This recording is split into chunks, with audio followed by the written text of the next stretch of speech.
bakisi mungu avec caméra. Tiens, ezalaka te. Tango bapesaka famille na bango, ese batiaka caméra. Nini? Distraction. Distraction. Azalaka kuluna lelo akoma bâtisseur. Aboya distraction. Asali bilanga, asali baban, Johnny Kabamba, abeti milolo. Mais yo pas distraction na kata ba ministre. Tous les gars. 20 millions détournés. Natango c'est les morts, c'est les boum boum. Basangi beko la malonga. Distraction. Yango Johnny Kabamba alobia. Tuboka batrapo ba parti politique. Tout la terre mboka. Peuple. Très bien. Mokolela mona bino balandi a une très grande émission na dimension ya continent d'Asie, émission na ngai, émission na yo, émission ya population congolaise en général. Attaqué nzote du mois yiki qui to uti hôpital mais to milobelite pour l'intérêt à population, il faut to réaliser émission ya mokolo malelo. Ça c'est très bien. Est-ce que l'État a veillé pour la qualité de biloko ba citoyen, ba compatriotes naie, ba liaka, ils appellent ya mukoloma lelo, est-ce que contrôle les aka efficace? Exemple ya ba biloko ba tuaza kote kala ba wenzebo tala bandindi o ezali likolo ya ba poisson o baza kote keza image na ucho zwango kala minite awa na mwenze ya ngaliema na delvo botala bandindi bato toza koyeba te biloko toza kolia meme eza kouta libanda ya mboka soki ye osentir cuisse ochango na moto tango za kokalinga bandindi ndeza kokota na kati ya ndaku eza lisolo tokobeta. Est-ce que ba congolais baza ko consommer ba poison toté nani azo permettre que biloko ya mabe ba congolais ba consommer yango eza lisolo Troubeta Mokolo Malelo. Qu'est-ce qui ne va pas entre ba juge na ministre intérieur et Keye Zongi Koto ba jeton et paille, on ne sait pas, entre ba juge na ministre il y a justice, ces appels solo Troubeta Mokolo Malelo. Jugé inefficace, Daniel Bumba serré sur un siège injectable. Un groupe de députés provinciaux voudrait convoquer le gouverneur de la ville de Kinshasa pour une audition sur sa gestion. Selon nos informations, sa destitution serait envisagée. Wanezali solo Torobeka Kobe tapé Mokolo Malelo na Katia Plateau. Est-ce que vous sentez que à la tête de la ville province de Kinshasa, il y a quelqu'un qui gère? Ezali solo Torobeta Mokolo Malelo. Le gouvernement congolais veut contrôler les dépenses publiques pendant cette période économique difficile. Au Congo-Brazzaville, le président Denis Sassou Nguesso suspend le mission à l'étranger des membres du gouvernement, de hauts fonctionnaires et autres agents de l'État financés par le budget général de l'État jusqu'à la fin de l'année 2024, à l'exception de celles impliquant le président de la République, chef de l'État. Ils s'appellent Isolo Torobeta. Est-ce qu'il y a un monde et qu'on résoudre un peu le problème? Ce basali en OP awa et remet ma solution toté. Deux personnes na katia plateau et émission, le peuple parle. Deux personnes pamba. Barozala. Tozali dans messieurs Edouard Kabouayi, Azali au cadre. Il y a parti politique UDPS, parti au pouvoir, membre PA Union Sacrée. Ça c'est très bien. Tozalina Nani, l'homme du moment, lui c'est qui?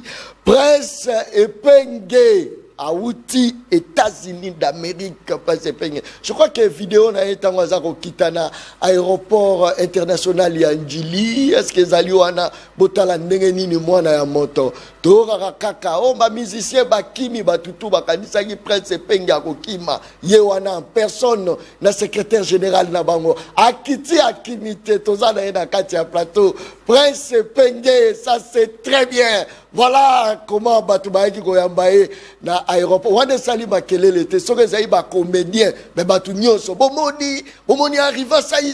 Bomoni arrivé à nani. Mais arriva Prince Epenge nani alobele liangu. Na butu botala babatu tuneni ba ko yamba Prince Penge mwana roi ba benga ke Prince motala ndenge ni na bouger Prince Penge même Fayulu ndima kiteka ozonga Fayulu azo sepela ça c'est très bien.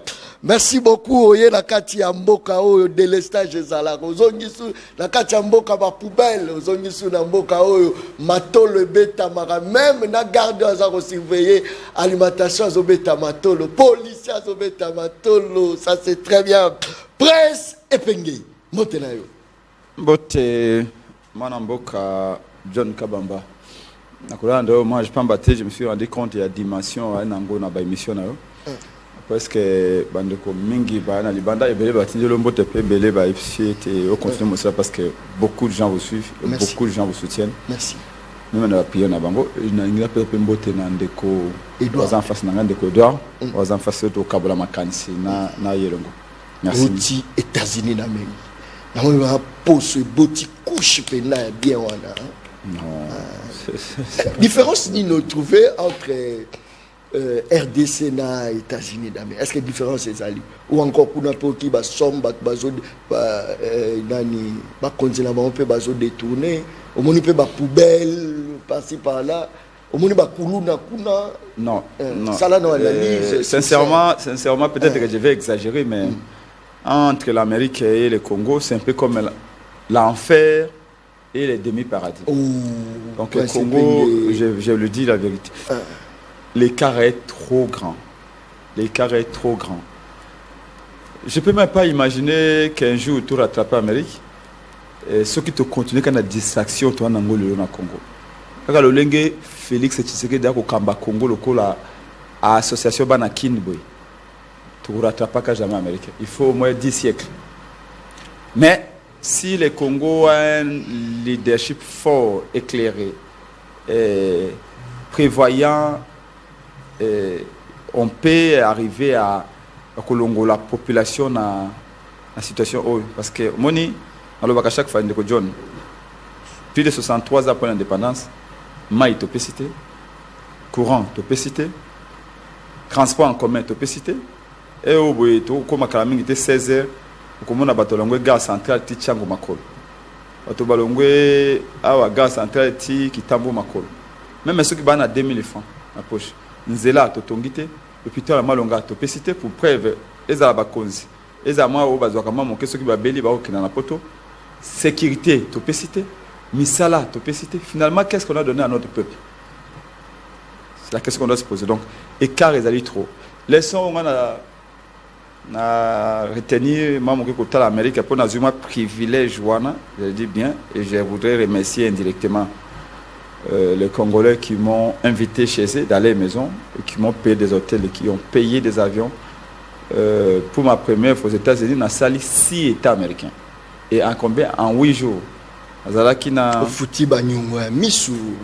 non na apprendre beaucoup je suis parti pour défendre le Congo mais aussi pour apprendre parce que je me prépare à gouverner la République à gérer ce pays à gouverner ce pays un jour donc je suis conscient de chaque opportunité que j'ai.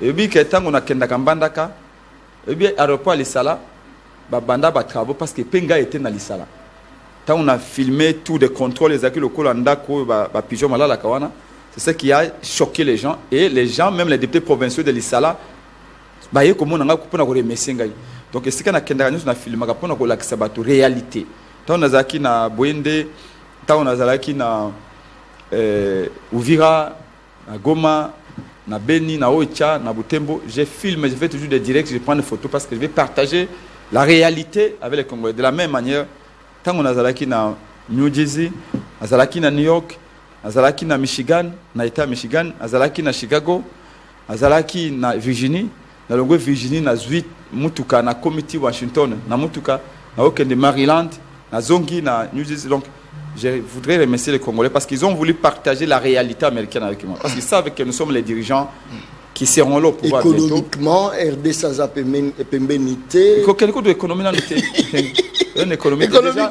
université, on a tout ça, une conférence. Au Martin Fallait qui invité. Et ça, université à Princeton. Université à Princeton, il y a un budget, il y a 39 à 40 milliards de dollars. Le budget université, et l'équipe 5 fois budget à Congo. Université privée, hein?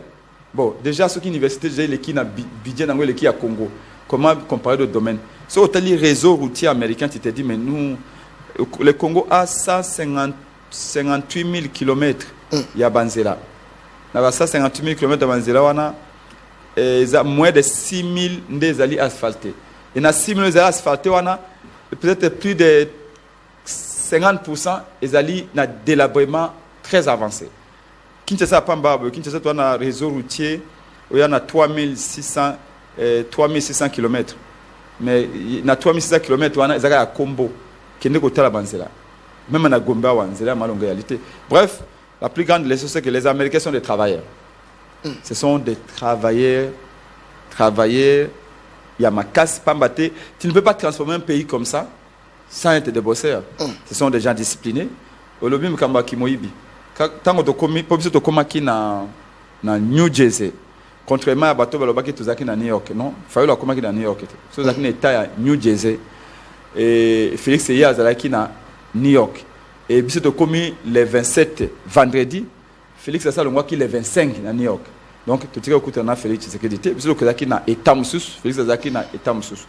Mais étant de commis, tu coup na procès ya maire ya ville ya comment New York. Maire ango azali noir. Baoka kize te ari corrompu na $100,000. Et mais wana bengi baninga ne ba pasteur ba noir nyoso ba sambe ndenge nyoso boya ba americain babi il faut ka samba. Pour vous dire que awa ba ko détourner ba 10 millions, 30 millions Félix Alobi non, ce sont des pères de famille, il faut qu'on respecte bango. Olanda qui je crois que Olanda qui lobby na parlement avant-hier hein, projet à réédition, il y a réédition des comptes et exercice 2023. Donc réédition des comptes et ali oyo mikanda oni surtout cours des comptes à Salaka. Très bien. On a ni ba consommer mbongo à l'état pendant une année. Na projet wana oba be on a parlement au cours des comptes à Sali. Alors bi que 51% ba dépenses nyoso. Mon budget 2023. 51% ba dépenses ya budget wana et ça la met à procédure d'urgence. C'est-à-dire que le président a 10 millions, chaîne de dépenses va ignorer yango. Oh, et comme on a ministère à budget, va tindia mbala moko eliko ikomi na banque centrale ezui falanga. Oh, non, na ko sala bisenga mbongo. Donc 51% va dépenses et à budget à 2023 et ça met en procédure d'urgence. C'est les députés même qui le disent, ils l'ont tiré dans le rapport à Cour des comptes. Et mbongo Bello Félix a utilisé en 2023 dans le gouvernement et qui a un divertissement. Qu'on sponsorise les musiciens, qu'on sponsorise les quartiers, qu'on sponsorise les très bien. Merci beaucoup. Merci. Vous voyez que c'est un régime qui vit dans la distraction, dans le divertissement. Merci beaucoup. Mais budget a un investissement pour la province. Merci. 0 francs. Très bien. 0 francs. Merci beaucoup. Donc ça montre combien on n'est pas sérieux dans ce que nous faisons. Merci. Donc il faut que ça change. C'est ça la plus grande leçon. Les Américains sont extrêmement sérieux Azali dans ce qu'ils font. Au cadre de l'UDPS, Edouard Kabwaya. On a comment mbote na yo. Mbote ndeko John Kabamba. Mbote ndeko nanga Prince Penge. Donc on a moni image ndeko nanga ya kenda ki libanda ye, une très bonne chose. Mais moi je crois denga kenda ki wana kenda ki vraiment pour s'instruire comment on fait l'opposition républicaine. Oh. Agenda ibamba ba congolais wana ba yambaki en tout cas na banzi qui a partagé na bango expérience ya ba américain ndenge basala ka opposition républicaine et non opposition ya ba haine viscérale et non opposition ya ba boule de neige et non opposition ya ba imputation dommageable diffamation. Elle a compris. Mais moi j'ai toujours été contre et j'ai toujours fustigé comportement ya biso ba congolais to la nango ya ko présenter négativement l'image de notre pays. Vous en contre. Je vous dis mais je fustige ça avec ma toute dernière énergie. Mais enfin de konanga epenge elo na ko sepela na ye tango achité à lobby ba peuple américain ba peuple bosseur travailleur et tout ça etc. N'entame ya mission na yo na moni opesimo flash ya image yo ba mama bazote campion d'ibisika nzinzezo ya na mai. Est-ce que ça il faut que le gouvernement aya koyebisa bango ke mama côté ka wote yo moni potopoto nzinze ali akoya kokotisa maladi na bato kotekela. Civisme bomoto ya ke non ndenge to ali boye conscience na ngai na teke la banani eloko or eloko nga na teke ezapo na consommation ya bato il faut na zelle nesika moko ya malamu ndeko nanga prince penge oyo awuti mikili ya Amérique. Je crois que awuti komone sika moko te bato bateka biloko na se. Mais il faut valider parce que l'État soit fictifié taxe, c'est-à-dire à valider place il y a zotekata likola fou. D'ailleurs, l'argent et hygiène, il faut le cas pour ça aussi oyebi na lopoto balobaka. La République, c'est notre vouloir vivre ensemble. Il y a d'une part bagirija, il y a d'autre part bagirigé. Yo koza la tenda kono ya ngoyo zo sumbawa. Aux autres présidents de la République, na résidence na yego biso te mama ko sumbawa te. Conscience na yo wane monite ke awo na ko sumbate ana ko kende boy. Revenons. Ndeko na ngai alobi toko comparer États-Unis d'Amérique tena Congo ezan faire lokola nini. Mais na ebite que ali ko sala étude comparative ya ndenge nini na Congo pe na États-Unis d'Amérique. Yemoko tu ko se contredire alobi un peuple moko travailleur. Mais il oublie que le développement d'un pays, ça s'inscrit dans la durée. Oh!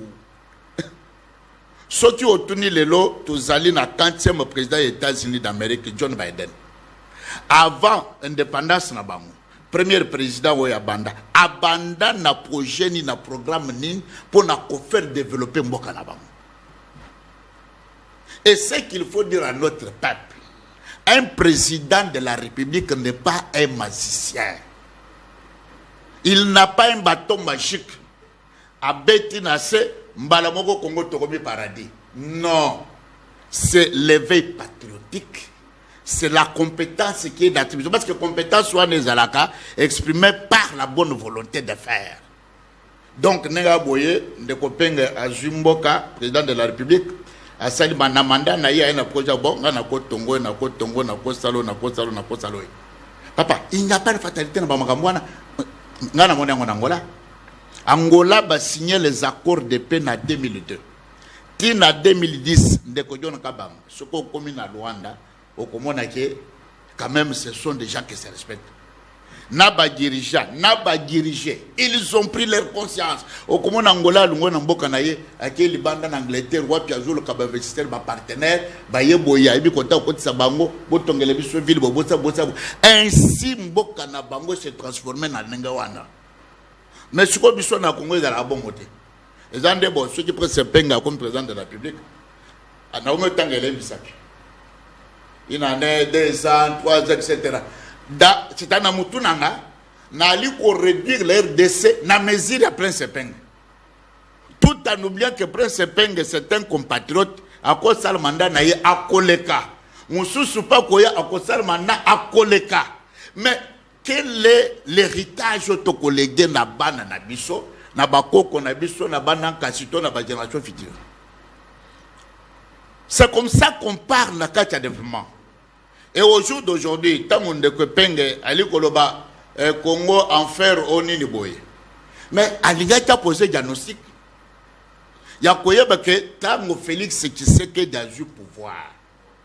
À sa 4e président, 5e président de la République démocratique du Congo. Les 4 présidents, président Félix, quels sont les jalons qu'ils ont plantés? Quel est le décor du développement au Bango Bachaki? Pour Félix, ça coûte, au monde le en Amérique, elles en ont France un peu partout là. Bazakanda une seconde du pouvoir.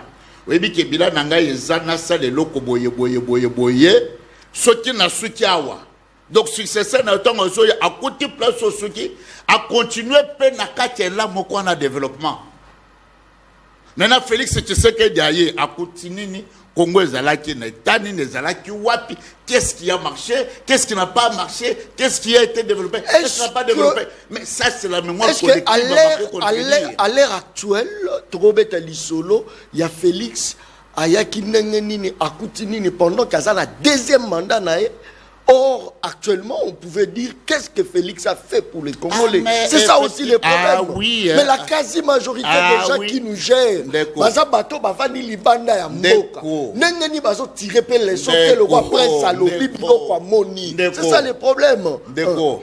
Je crois que aller aux autres poussenga pour na côté sur na bila ya Félix. Likambo zate. Félix a eu pouvoir na Congo. Nazo ya na programme il y a 100 jours sans pour autant toucher mayema tambolate. Aujourd'hui nde konanga presse pembe tango lungwe pa na yepo ke na aéroport. Bisika utozala kina pas pena ya ko traverser commune populaire. District que ça lui ko regorger en soi 5 communes. ala qui n'a du mal par rapport à l'embouteillage monstre et terrible.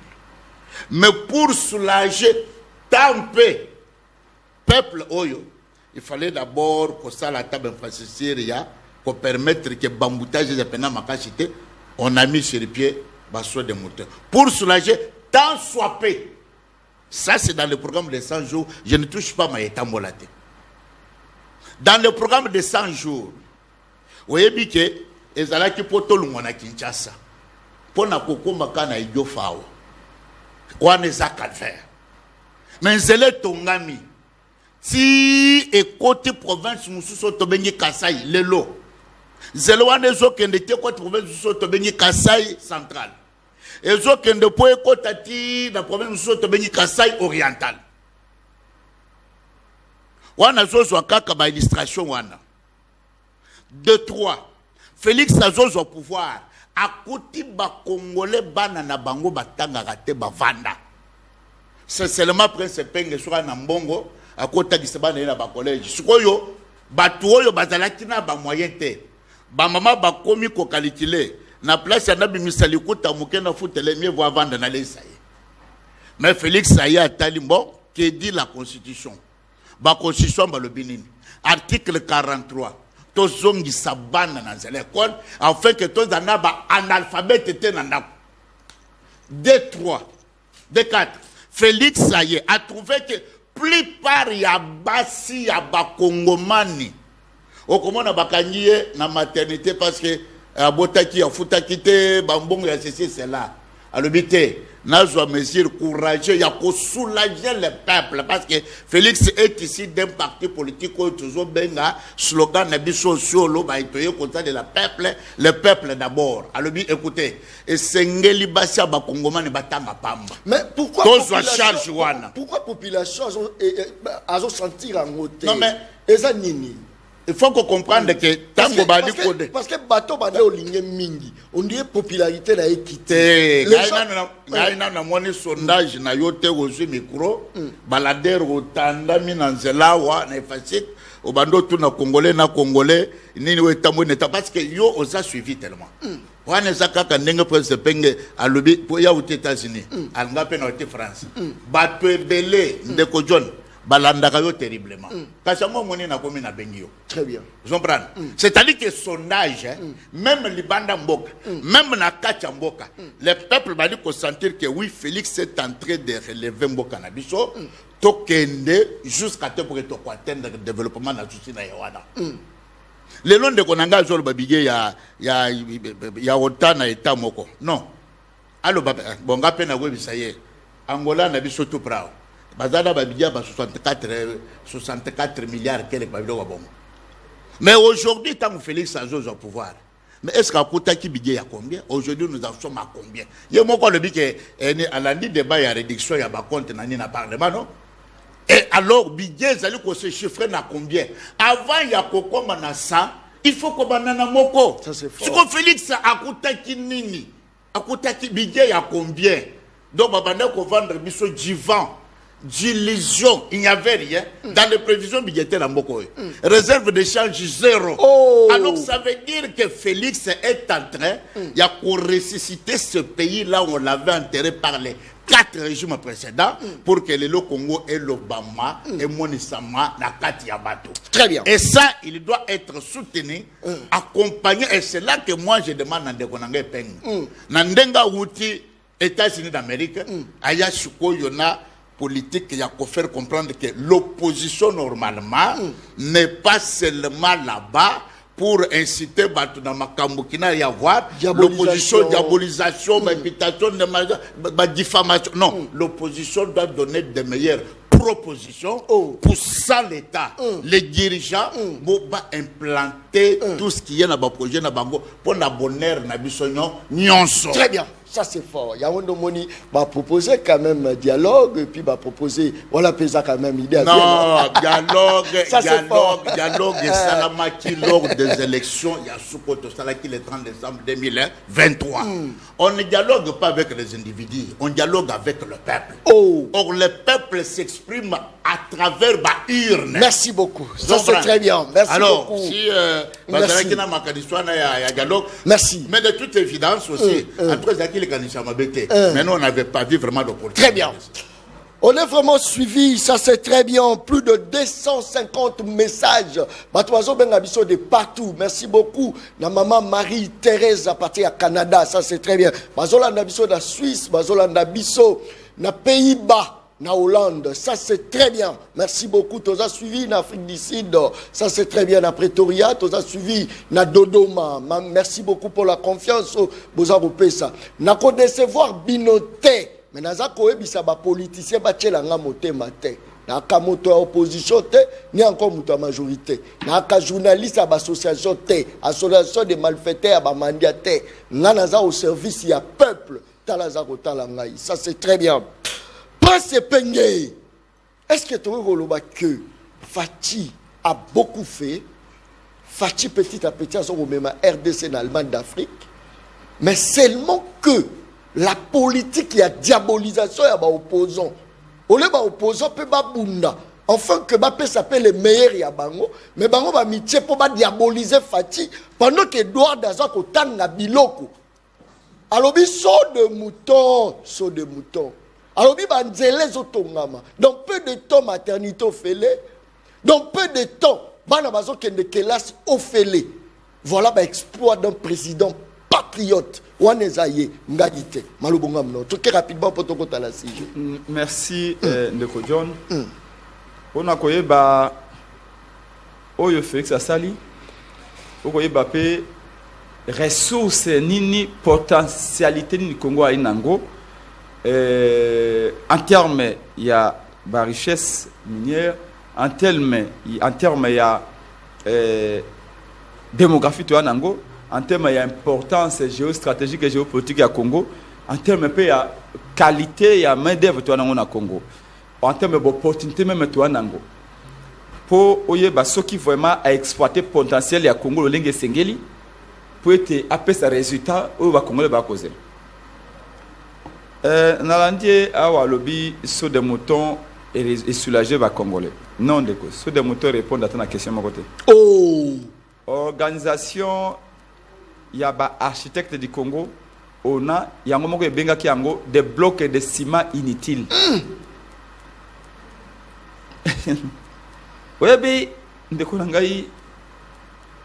ceux qui m'ont fait se rappellent encore. Tango Babandi Kosam sur des moutons. En réalité, il y a prévu 12, je crois. Dans la nomenclature budgétaire, il y a saut de moutons, parce que nous avons des cas par cas. Un saut de moutons, il y a prévu 2 500 000 $. Au bout de 6 mois, il y a 2 500 000 $, et comme 6 500 000. Et puis, tarif à Souka.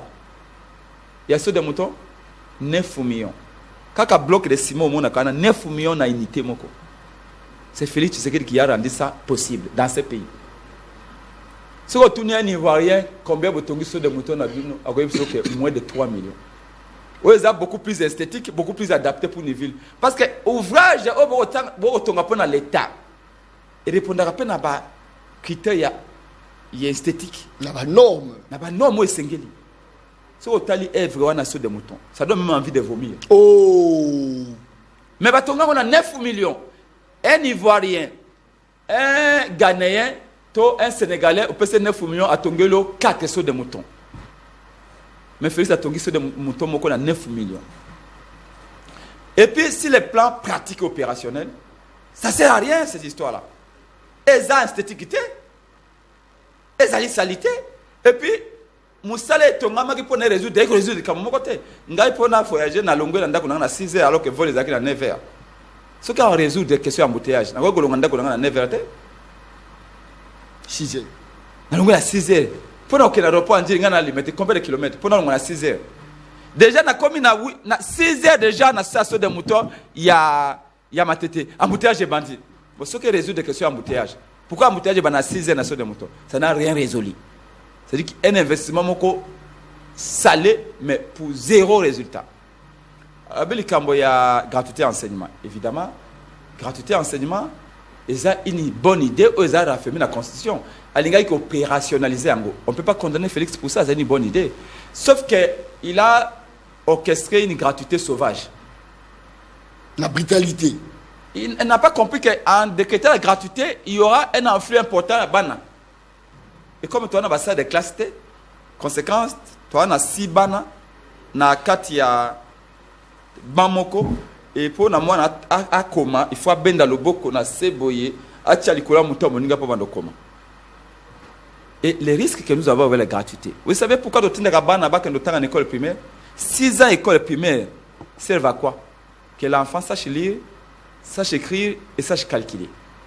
Mais on risque d'arriver 6 ans après, l'enfant ne sait ni lire, ni calculer, ni écrire, et pourtant il a un certificat de l'école primaire. Et c'est ça le danger. Et on peut prévoir que dès que tu as remplacé la présidence, il faut comme ça gratuité qualitative et non quantitative au Bossali. Il y a la quantité à ban. Mon ogoloba non bana bakay. Mon lobé qualité té enseignement au bana bakozwa. C'est ça le plus important. Professeur moyen la tie mbena mukanda komi si la mondialisation à lobby o abengi compétitivité et aline agressivité. Bana o ba pays ba ko tangisa bana étude ya malonga. De un avenir, de qui pétendre un avenir dans le monde où tu as un lobby. Donc, contexte, bana 1 million de na classe, mais quelle classe que vous nini? C'est ça le plus important. Mais attention, le plus grand voyage commence toujours par les premiers pas. Mais bien sûr. Mais premier pas, d'abord, il faut acclamer. Mais il ne faut pas premier pas dans les Alibakou. Oh! Premier pas à gratuité à l'Alibakou. Oh! Donc, alors, à lobby, ma camboya gratuité à maternité. Donc on a peut-être vous informer. Apparemment, ngai kende ki mobembo juste pour 2 semaines à Zongi. Apparemment, yo za mobembo banakala. Oye ande pour la visite. Est-ce que il y a gratuité à maternité bomi si basi na l'hôpital? Parce que les Félix Tshisekedi dans la décrété gratuité, toujours Félix a monté plaisir pour l'instant ba plaisir. Il n'a pas compris que il y aura encore une fois de plus basi belé ba ko ngakobota à l'hôpital à gratuité. Oh, les moyens n'ont pas suivi. La conception à projet, tant on concevait un gros à 5 étages. C'est bien. Ils allaient intention, ils allaient volonté, c'est bon. Mais mituna, mbongo kuta wapi. N'importe qui même John Akolo balelo, n'angana tonga ba congolais ndako ya le gratte-ciel local ya o to mona mboka mususu. C'est bien. Mais c'est comme falange kuta. Félix ne s'est pas interrogé sur ça. Oh gratuité, mais tu vas financer la gratuité comment? Bah sélectionner ba hôpitaux privés. Va sélectionner vos hôpitaux publics, c'est bon. Mais les médecins qui travaillent dans ces hôpitaux-là, ça va roboter. Il faut les financer. Il faut du matériel pour ne pas coucher dans les conditions. Qu'est-ce qui s'est passé? Et comme il y a un hôpital, il y a un moyen. Donc, comment transférer directement dans Mama Yemo. Même les hôpitaux publics, il faut transférer dans Mama Yemo. Mama Yemo s'est retrouvé là, submergé. Baso bazoya kobota et moi kamoka moke ba ken hôpital moko na ngaliema ba ken hôpital moko na monga fula hôpital na bia toko za mbongo na l'état bo transférer ba o kaoza bisoté batini maman na maman yem et c'est ce qui a entraîné des morts parce qu'il n'y a pas de matériel, les médecins sont surchargés, il y a une surpopulation aux akoya kobota et les moyens ne suivaient pas. Donc il ne suffit pas de multiplier le projet. Projet Nabino à 140, non, il y a 145. Il y a 145 territoires. Kagama sa botoli 4. Il faut que benga angolelo projet programme de 141 territoires. Là, sur 145 territoires, il y a une capacité à Félix Tshisekedi à protéger les Congolais. 4 territoires sont entre les mains de Kagame. Donc, c'est votre programme de 141 territoires. Est-ce que vous pouvez nous dire où est-ce que nous en sommes? Où est-ce qu'on en est? Madame Judith, elle a été impliquée dans cette affaire-là. Vous avez dit que vous allez faire des ravins en Lodja. Allez voir, Lodja va disparaître bientôt. Raveni Botongi. On a posé la question à Félix Tshisekedi. À l'Équateur, il n'y a rien. Oh non, ils ont fait Nangaïté.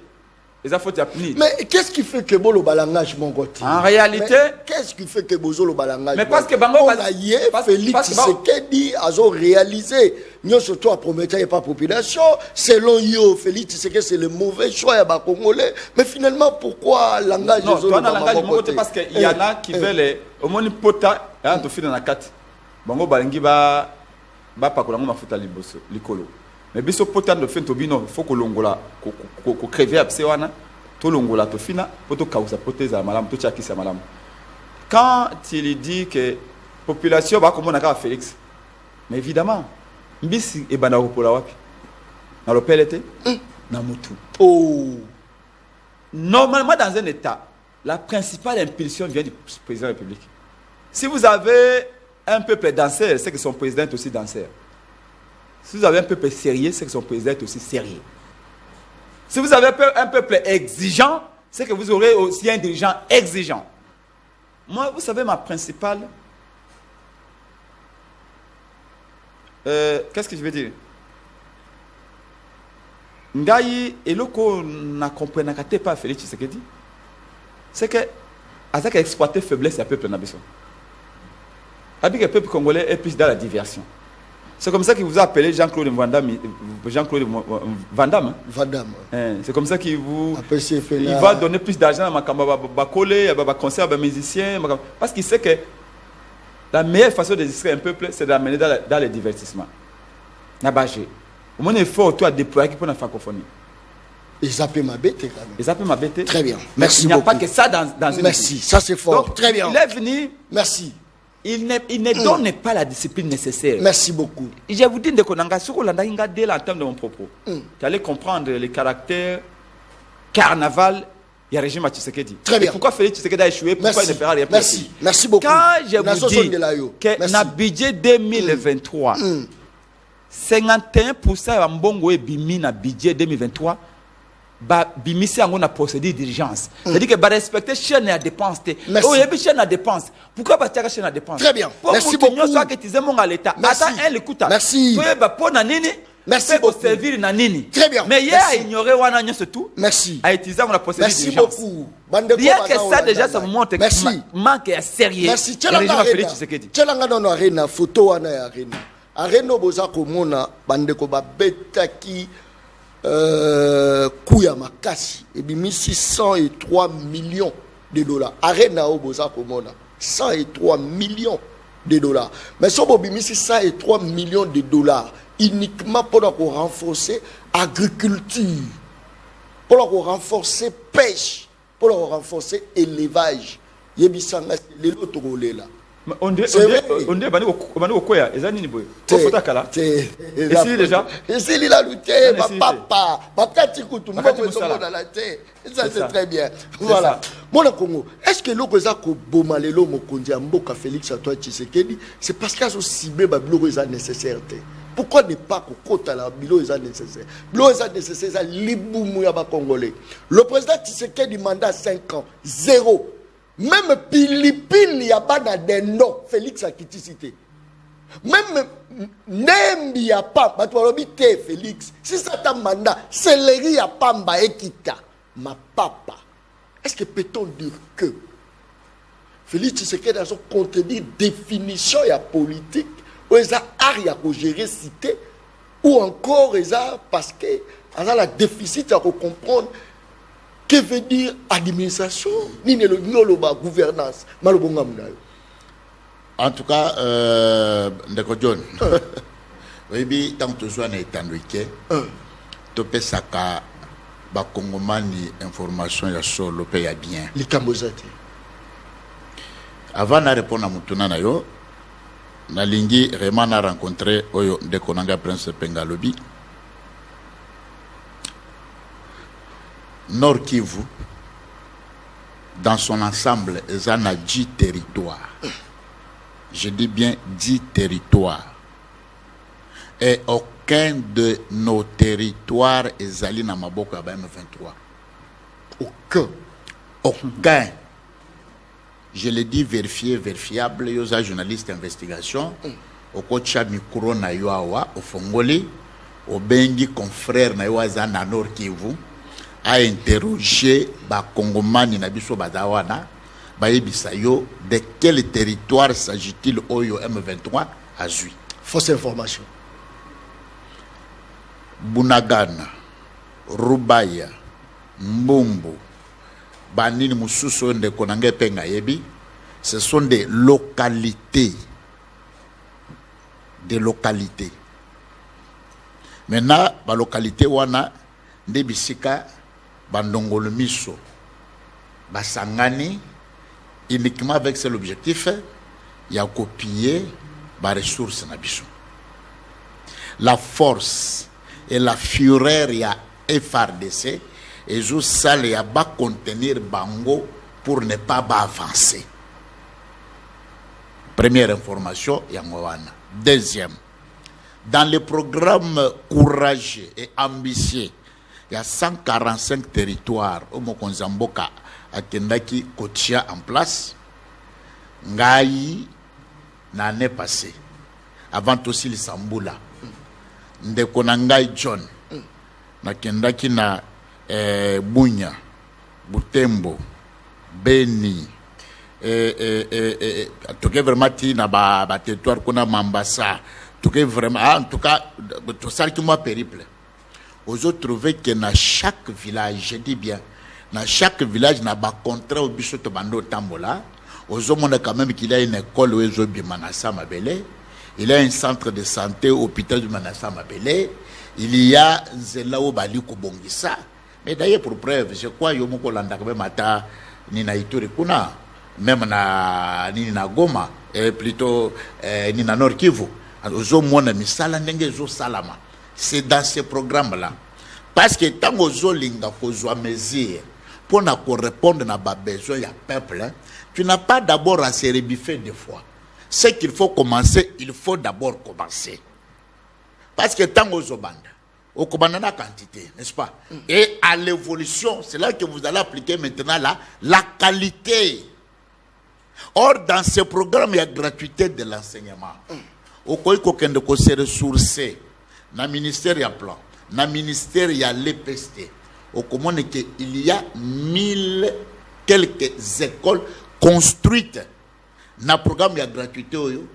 Dans le territoire, afin que Bana Bakongomani batanga na conditions singles. Mais on ne dira pas que tout est en rose directement. Congo est sali na 110 millions d'habitants.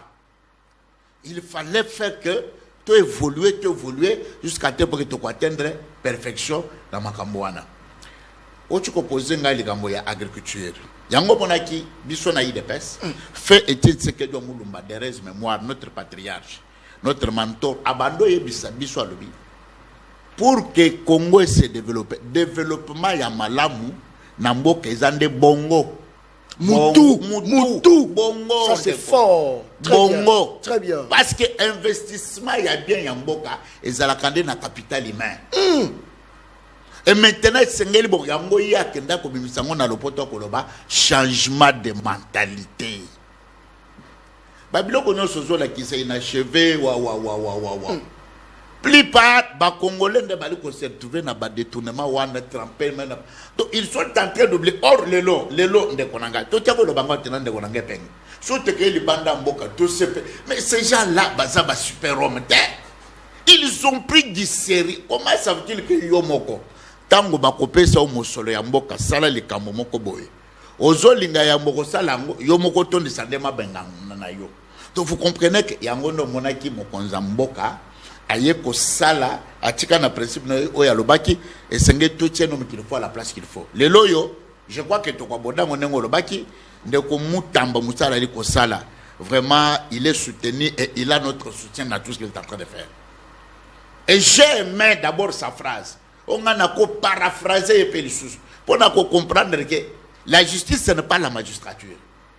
Dès tu vends boye na plateau, ezala yo ezala ndeko penge ezala nga, to si to zala moko na moko azala les na ba comportement ba magistrat. Mais maintenant comment ça veut-il que to koki vraiment consal que mboka na biso ke ndeliboso, du moment que bato bazana ba makirusho ngono monaki moko za mboka a chaki IGF na place et les lots je crois aye pour renforcer IGF na justice moko yo pena et sengaki na moto sengeli asanini akumba yango. Le changement de mentalité dans ce pays nous fait défaut, mon frère à moi. Mais néanmoins, le gouvernement Azawana pour répondre n'a pas besoin de la population. Mais le peuple a besoin de répondre. Le peuple a besoin de répondre. Les enseignants ont revendiqué, les médecins ont revendiqué. Il y a ça ne va pas. On a makambo ya agriculture, même makambo culture. Très bien. Et ça a vraiment matière mobimba. Quel âge mobimba?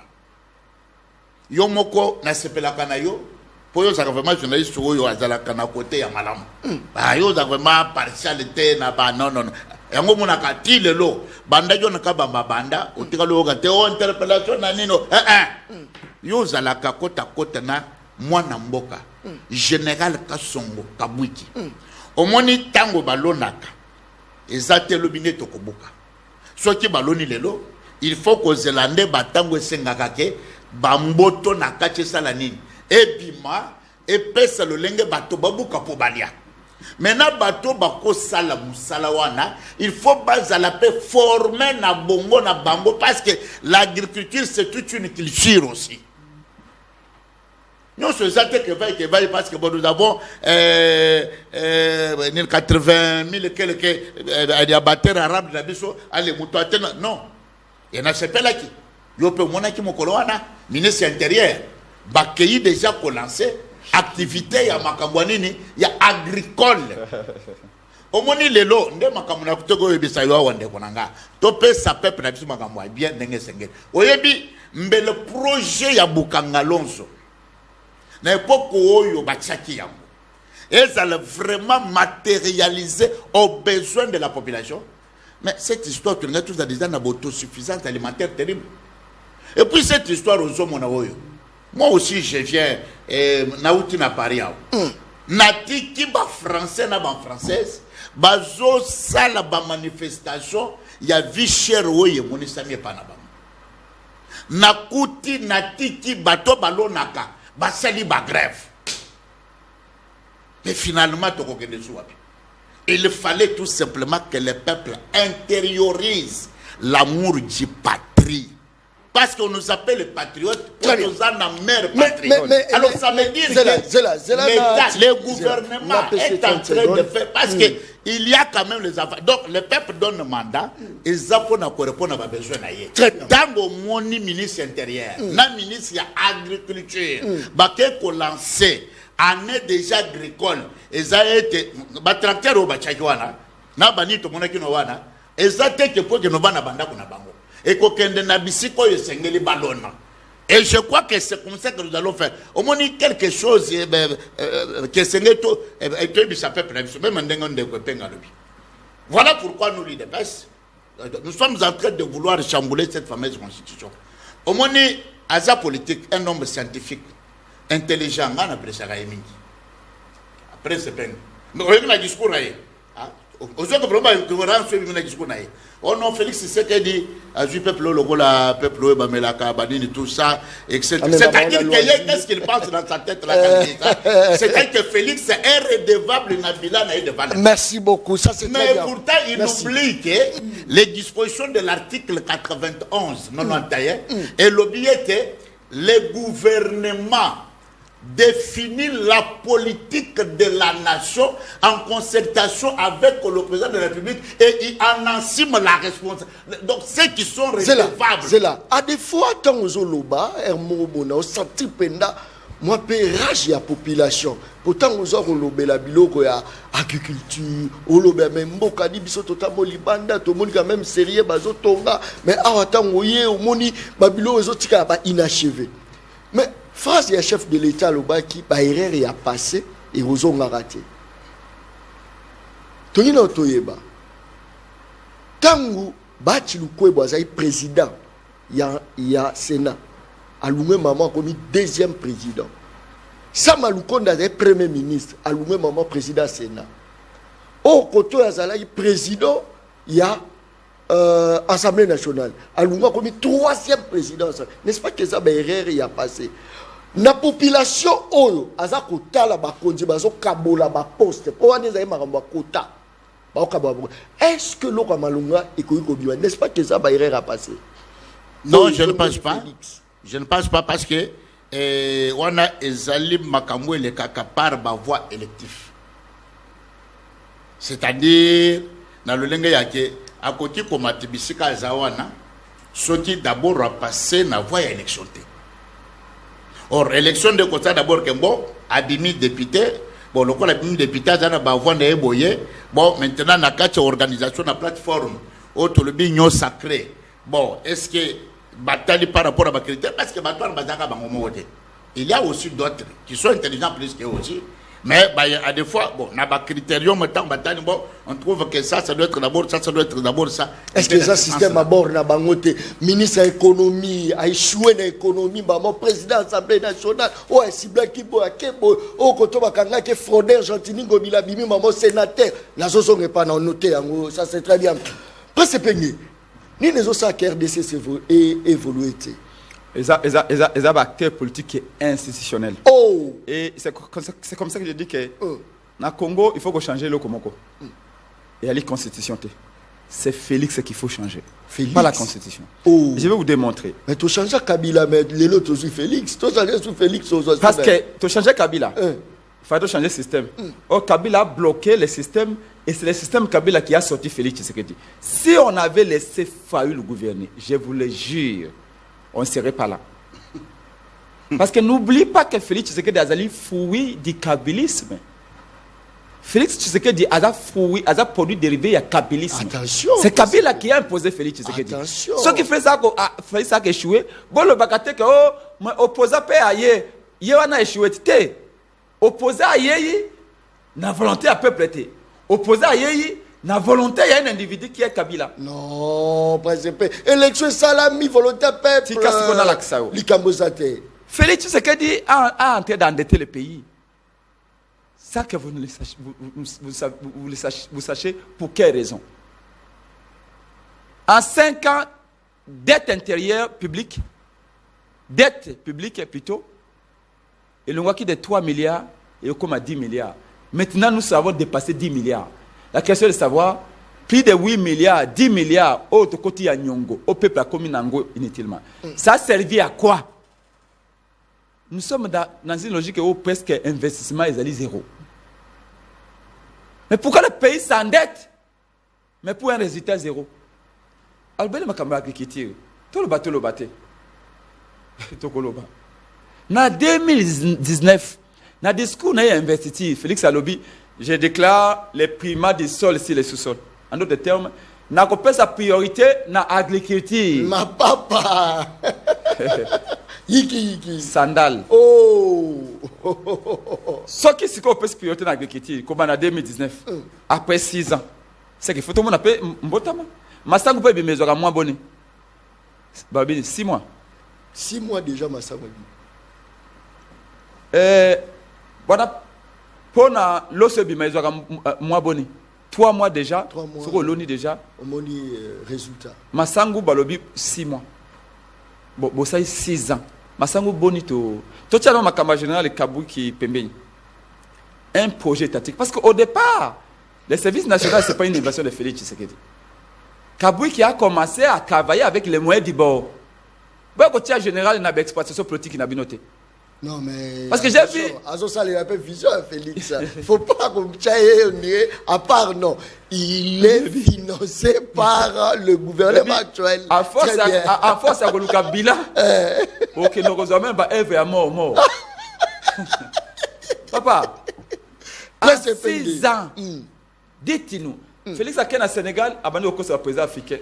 Oh non, vous voyez que comme il l'économie à 30 millions de dollars. pour te impliquer manioc dans la fabrication de farine. Papa.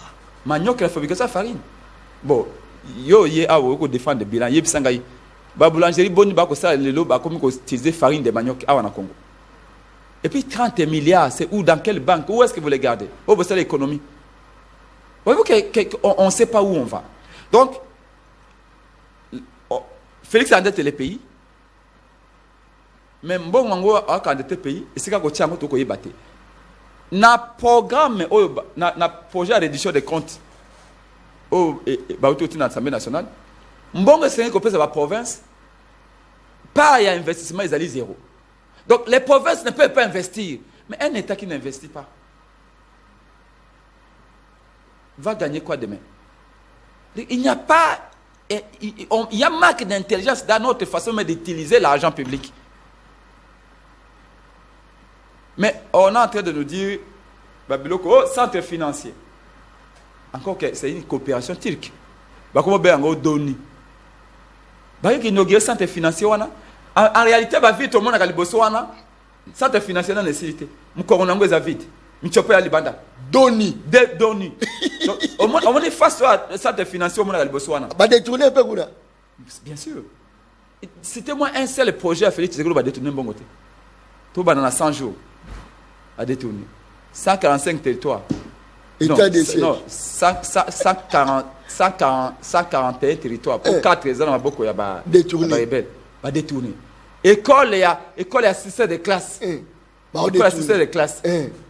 On a 130 000 $. On a 455 000 $. 6 de classe, école primaire. Très bien.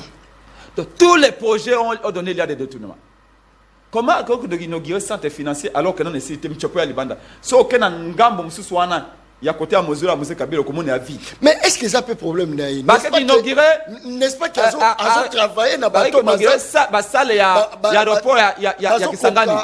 Non, les aïna inachevé mais Félix s'est permis quand même d'aller inaugurer quelque chose d'inachevé. Mais est-ce que yango ko lobaité lui aye na système générique. Tobi na musique ya liboso wana mais na kati kuna banzembo ya kanyo ya mabe.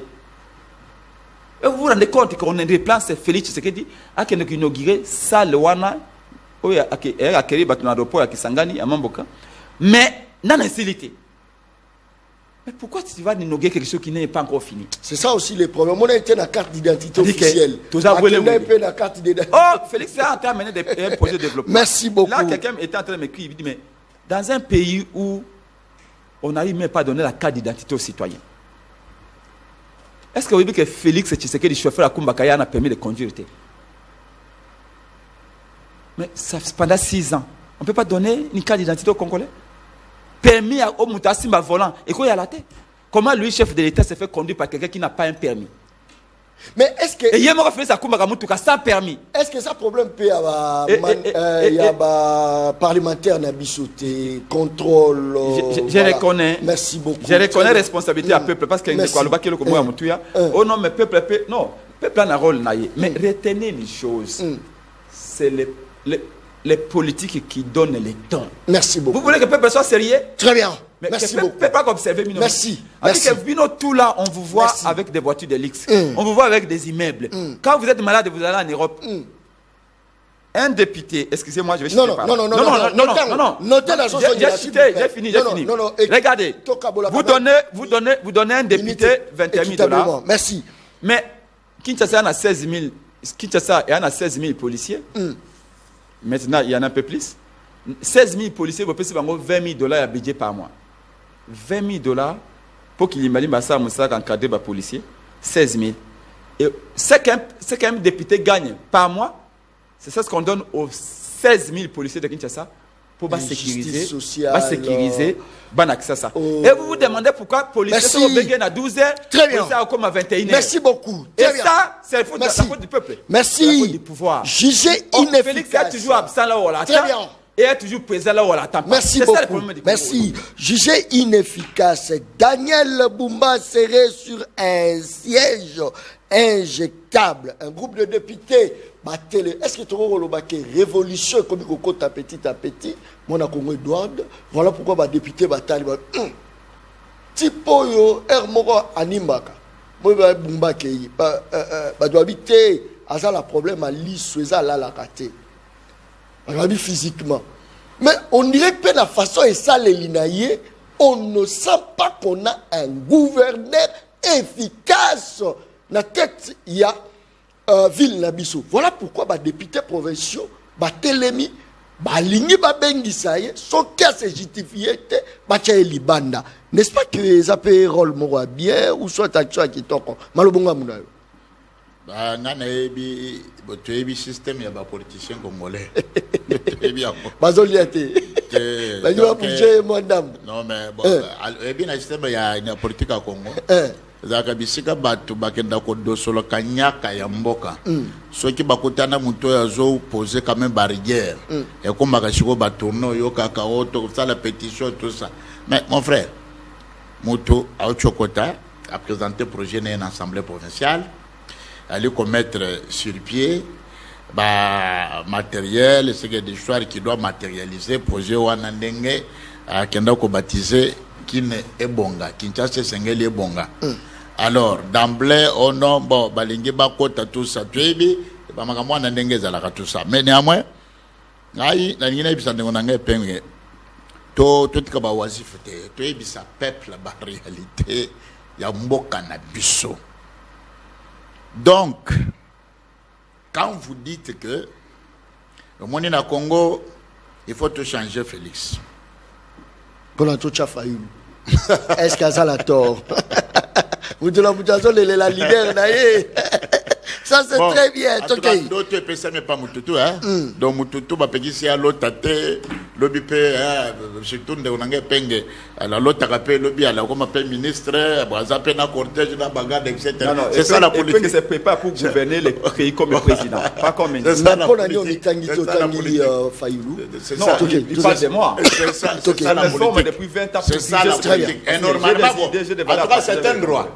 C'est un droit parce que tout parti politique tango se créaka ils ont un objectif nango ya kwatendre ya kozo pouvoir mais na ya moi elo konde ko penga linga tayebisa ba kongomani parce que a placé mon mabe makasi ake ko cracher sur la mémoire ya ba héros nationaux na biso ba tomba na 2016 pour que Kabila organiser ba élection elinga ko organiser te ba Rositi Manga omuntu kende ko penga cracher na mémoire na bango Bateres Kapanga la craché na mémoire na bango hein bande konabiso ebele oyo batomba parce que Kabila alinga kate a organisé ma ponomi et qu'il fallait qu'il y ait une pression populaire pour organiser yango mais de ko penge azo ken ko qualifier Félix Antoine Tshisekedi Tshilombo aza produit ya Kabila azo craché lisusu na misolo ya mboka ebele oyo ebima pour na organiser ma ponomi. Au moins que même à Tabino Moko, vous avez taillé un beau cannabis pour réduire un sur la taille à Kabila. Non, mon frère. Même dans les pratico-pratiques, tu sais que le pouvoir qui est considéré le pôle moitié, si réellement c'est Kabila, à mon avis, qui est un pouvoir qui s'est imposé, qui l'avait tout sauf rien. Mais Alinga qui a cédé vraiment, moi, si naïe comme c'est pas Félix. Non, le pouvoir n'a pas une femme. Ah, mais moi je vous dis. Moi je vous dis. Le Congo, Tolobakango, c'est cette belle fille. C'est cette belle femme. La femme que moi je parle, je ne vois pas au livre Lembe. Je vois la République de Monténégro du Congo. Le Congo n'est pas une femme. Pour nous, le Congo, non, c'est cette femme qui est envoyée par Badunion. Non, ensemble, c'est pas une femme. Mais le toit à la moi, c'est qui est au côté. C'est parce que la beauté à Congo, ils allaient éclater ma casse, ils allaient resplendir ma casse devant la nation. Et les pays n'étaient pas des Kabila. Quand vous dites de telles histoires, vraiment, je regrette. Nous sommes allés aux élections. Nous avons bâti à plate couture ce régime de triste mémoire. Félix a été élu massivement par le peuple congolais. Et il est là. Donc si vous dites que vous pouvez changer, bon, tout à fait, vous avez droit de ma déclaration, en tout cas c'est la démocratie. Mais néanmoins, ce qu'il a fallu le pouvoir, parce que d'abord il fallait d'abord implanter échelon notamment atika bino boka na élection législative. Mais peut-être dans le député national, tu es déjà dans quatre institutions, on se comprend des choses comme la politique. Pour moi, politique, on se laisser sur la table là. Papa, et que c'est là où on côté la institution comme on. L'institution, c'est une autre réalité. Mais Moutou a petit ça depuis que tu es leader na yonde on a un peine. Akendaka de tergiversations. Donc, à la position de côté. Tantôt plutôt. Tantôt bokendete, tantôt ngainake, tantôt bosalate, tantôt imokake. Bokozo pouvoir ango kande kona ngai. Tina nenge sogoya. Donc ça veut dire que eloko yeko sala kende ko penge abimaginité na mboko ete parce que à sa tête dans un leadership moko très faible. Mais les malané sans visionnaire. Boluki pouvoir, bosu pouvoir, mais bozo koka ko sala la. Mais ndeko vaut mieux que tu la bateau ba yebi nenge ba magnolaka. C'est ça. Collier sa peuple, c'est ça le problème. Très bien. Ngana utwe bisayo awa. Mais tangela ngaït les quatre régimes au babaya. Hein? Nani a implanté nini na mboka na biso. Mais c'est faux parce qu'aujourd'hui mon ndengo zo bawana. Les loso Félix Sanzana pouvoir te. Même congolais wo ya mboka ya suka. Quand même, moi, je vais apprendre ABC à cause de Félix. Moi, je vais apprendre ABC. Mais il faut plateau, il faut d'abord se ressourcer dans la source. Il y a un gros problème d'opposition. Bon, on a compris parce que je des personnes qui sont évidemment en matière de opposition ajoutée. Bon, tu as le cas individuellement dans des cas isolés, bon, ça la maquelle. Ministre de la santé publique. Oui, il y a une prérogative à Makambouana. Et il s'agit de tango ben planta ka programme kendaka graduellement ndeko. Et ça la ka dans l'ensemble directement. Or graduellement wana de ba ko bon awa totina ba mama ba kendoko bota bon awa hôpital oyo boye bon awa bon maintenant l'état a kosala nini pour que comme ça to kende ko matérialiser tout sur pied. Ngai na utaki Nord Kivu ndeko na zo biso ya solo. Soki na Nord Kivu et Sud Kivu oyebi si bande ko na biso anda ke Félix wasali bo bakola pideo bazolanda biso je te dis mais c'est droit mais yo kana bisa yo très bien. Est-ce que oyebi territoire Mambasa soki tolungi et soki tolungwe na ni na Beni to franchir tozozwa d'abord Ituri tozo kende nango ti d'abord la place où on est à place où babenga ka triangle de mort awana ndeko tabakasindi oya zolo bawana al frontière na biso kangamina nina Uganda to kenda ti na territoire ya Mombasa jusqu'à 20h biso tolungwa na Mombasa tozo matana Beni to kuti ba mamo bazo ngwana bilanga bazo yana ba biloko na bango na moto to televisi muto ka tobi mama ti hero ya lubi papa Félix a décrété état de siège. Mitungisa bandongol misoto alaki na bamu. Bakushi ya ba autant de rébellion. Ouais zalaki. Mais c'est qui est clair. Il faut respecter. Non mais c'est qui est clair. On peut planter des faits. Mais tika tolo ba. Arrêtez ces mais vivre non. Après ça message très bien. Ndeko penga ye bibi ke tango Kabila zonga na pouvoir, il a laissé plus de 200 quelques couches à rebelle. Félix Alungolia. Mais oui. Oh. Très bien. Mais oui, merci beaucoup. Alors ça veut dire que Félix est venu pour répondre aux besoins de la population. Il ne vient pas pour bargainer avec le pouvoir qui lui a conféré par le peuple. Merci beaucoup. Et ce qui est en train de se faire aujourd'hui, même à Tal, merci. À tout tard, vous allez comprendre. Mais néanmoins, nous sommes dans cette logique-là. Ça c'est fort. Merci beaucoup. Presse Epenge, félicitations avec les termes d'ONI. On les appelle peuple. Monsieur John, je vous aime beaucoup. Vous êtes un journaliste professionnel. Naza professionnel, t'es non professionnel. Pour na tout na rami, tout na ba mama wenze. Ya ndo moni mutu musa ko vanda na ndaku na. Abi John, oza ko débattre ya mutu to ndenge nini te. Pour naza professionnel te. Azota langai. Ndeko John Kabamba, félicitations à Ndeko Edward. Presse Penge a su vrai adversaire. Ndeko John Kabamba, ponanga balongo la gratuité to futaka Minerval poti lelo bana na biso bazotanga te et puis enseignement ya kitoko te importance na yango nini ndeko papi bongoso na kino ndeko papi ndeko John Kabamba. J'aime bien ton émission. Chaque jour peuple azo souffrir solution ezate tika na yo nakotika te na rolobela ngo kaka tiba opesa solution.